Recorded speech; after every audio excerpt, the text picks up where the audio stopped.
Hello, I'm Jack Leach, and this is my vlog for mock auditions and professional development. I'm going to be showing some audition footage and then reflecting on said footage, and I'd like to start with my first self-tape audition.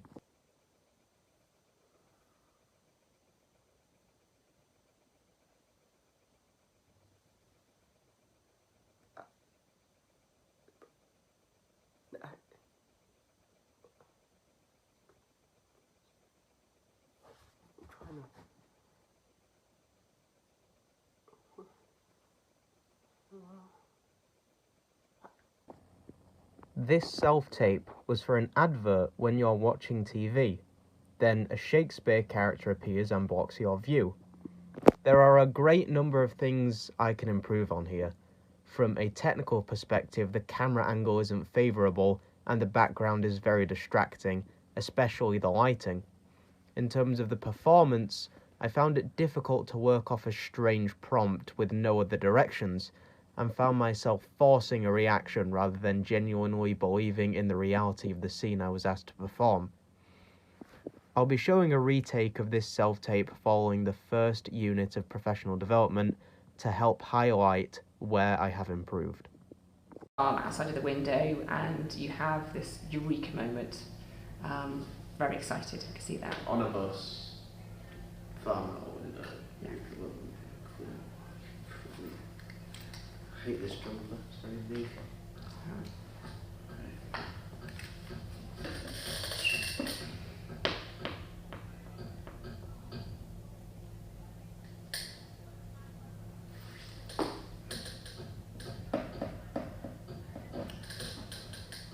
Lovely. So that again, really, I want to see really excited, like you want to burst out shouting. Yeah. But you have to contain it. Because of the bus. on the bus. Right, whenever you're ready.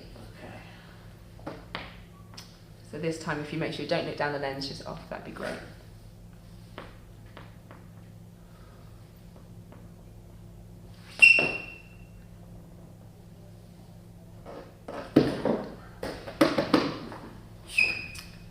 Lovely. Cheers, Jack. The details for this audition described various scenes. However, I wanted to show this one to demonstrate my response to redirection. I'd already rehearsed the bus's eureka moment before, however my thought process was not totally clear during the rehearsal. The brief specified that it should be clear what I was thinking. I believe this lack of focus was why I was redirected to go bigger, when I also found a thought to focus on during the second attempt. This was seeing a farm outside the bus window and getting an idea to buy my own farm. The second take felt more successful to me because I had a clear thought process, as well as making my reactions a little more exaggerated. Johnny, I'm taking the top off your egg. Have you seen this beautiful day? Heavenly. Morning, darling. Morning. Look at that. Perfect. You'll enjoy your drive to the office. This lovely sunshine. Delicious. You are funny. It's only toast. You make the best toast. It's perfect. You could get a job at the Ritz just doing the toast in the morning. Then I couldn't cook your breakfast. No, you're right. Don't do it. I need you here. What about a chicken? What about a chicken? I grow most of our vegetables. What about chicken too? For your morning egg, pottering about, scratching. A sheep grazing the lawn saves me getting the mower out. I don't see why not. A goat, maybe? And a cow living in the pantry. Milk on tap. The smallest farm in the world in Welwyn Garden City. One chicken. Your sweet peas, pecked to bits. Yes. Also, the pantry's quite small. That's the perfect size for the two of us. Not so good for livestock. No, You're- silly idea, forget it. You're always thinking of improvements. I'm a lucky man, Yes, you are. particularly when you wake me up the way you did this morning. I don't know what you're talking about. See? Are you happy, darling? Terribly. Aren't you? Oh, yes. Appallingly. Appallingly. I like appallingly. It's disgraceful. Shouldn't Don't be allowed. I keep thinking we'll get a letter. Happiness hasn't come off the ration, you know. A letter from? The police. Something about public decency. Like a stiff letter from the bank? It has come to our attention, Mr. Martin, that you and Mrs. Martin are offensively happy. We ask that you desist at once. This uxoriousness is quite unacceptable. Uxoriousness. It means a surfeit of spousal affection. It isn't all the way done for a thing for a man to be so keen on his own wife. Then you're an uxor. No, I think uxor is the wife. Is it? I think so. Latin. I'm sure you're right. So you're the uxor that I'm more uxorious about. You're cheerful. It popped into my head as I was lying in the bath you ran for me. That you and I will have nothing to do at the weekend. Nothing to do. To the house. No tiling or plastering, no dust sheets, nothing's left. You've done a wonderful job. You as well. In your dungarees, scarf round your head like Rosie the Riveter.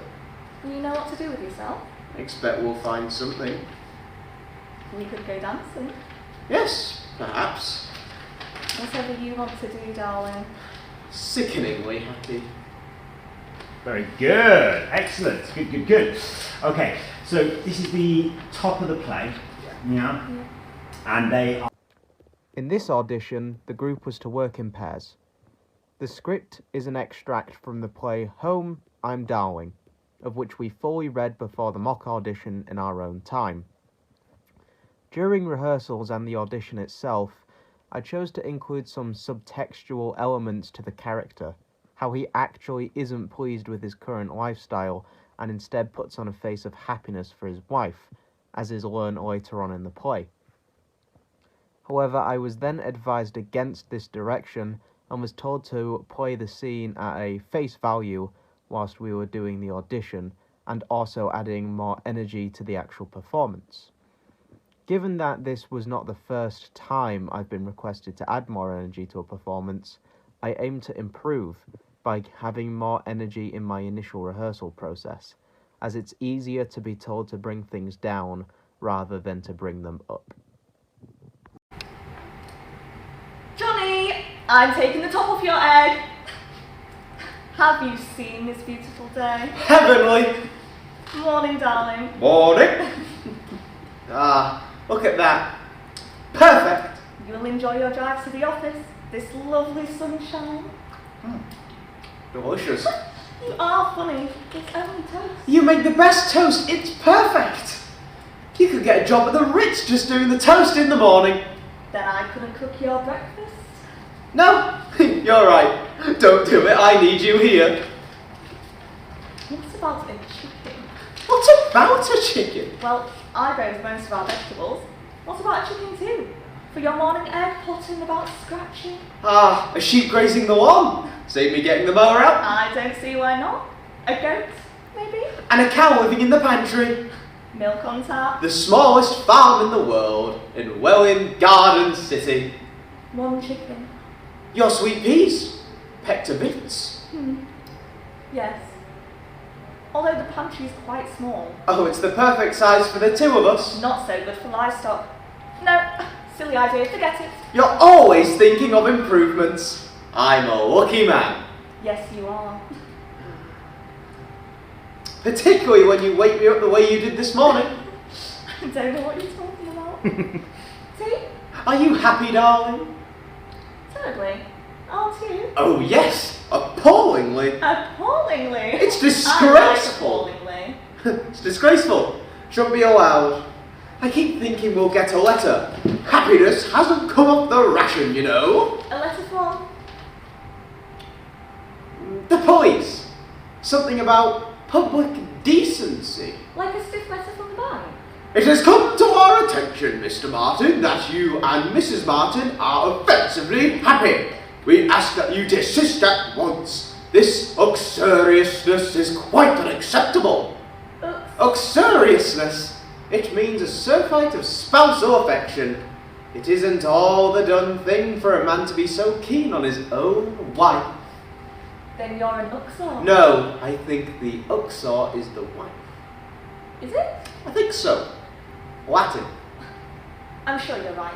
So you're the Uxor that I'm all uxorious about? You're cheerful. Oh, it popped into my head as I was lying in the bath you ran for me, that I will have nothing to do all the weekend. Nothing to do. To the house. No tiling or plastering, no dust sheets, nothing left. You've done a wonderful job. You as well, in your dungarees, scarf around your head like Rosie the Riveter. Well, you know what to do with yourself. I expect we'll find something. We can go dancing. Yes, perhaps. Whatever you want to do, darling. Oh, sickeningly happy. Very good. Thank you very, very much. Another challenge when doing an audition with a random partner is the fact that, if you have not rehearsed with that partner in the past, you cannot be totally sure what choices they will make and how they may impact your own. To prepare for this event, it can be important to rehearse various ways you may want to play the scene in order to familiarise yourself with actions your partner may wish to take. You could also use Uta Hagen's spontaneity tasks to truly gain a spontaneous mindset and therefore be able to react within the scene in a truthful manner as your character.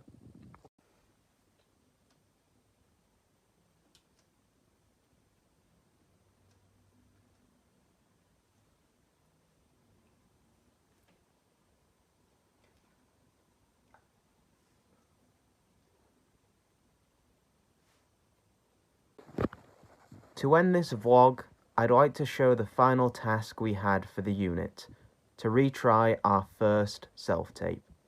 Thanks to what I have learnt about self-taping from the course, I am now much happier and more confident with my skills. As shown in this time around, I used a plain background with some good lighting, recorded from just below the shoulders. I also used some fourth side techniques to set my short scene up, as I was not actually sat at my TV this time around, so instead I envisioned the prompt with more detail in my mind. I also imagined Macbeth for my Shakespeare character this time. And although it wasn't needed here, the setting may not have reflected audio very well. Soundproofing your room for self-taping is something I could potentially need to look into. That being said, this is the end of the vlog. Thank you for listening, and goodbye.